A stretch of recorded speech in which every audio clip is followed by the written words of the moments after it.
សម្រាប់តម្រុយឆ្នោតថ្ងៃនេះផងដែរ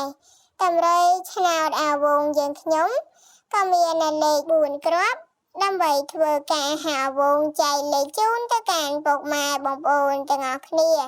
ប៉ុន្តែសូមពុកម៉ែបងប្អូនកុំភ្លេចជួយចុច Subscribe អ្នកមួយផងហើយនឹងដាក់នៅសញ្ញារូបកណ្ដឹងដើម្បីទទួលបាននៅតម្រុយឆ្នោតថ្មីៗជារៀងរាល់ថ្ងៃដែលចែកនៅតម្រុយឆ្នោតជាប្រចាំជារៀងរាល់ថ្ងៃអាវងចែកលេខណាវ25អាវងចែកលេខ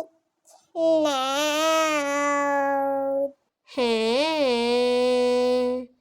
កូដអាវងចែកលេខឆ្នោតអូខ្ទង់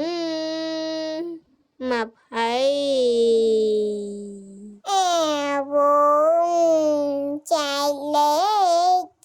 ណាវសារ៉ូ30កូ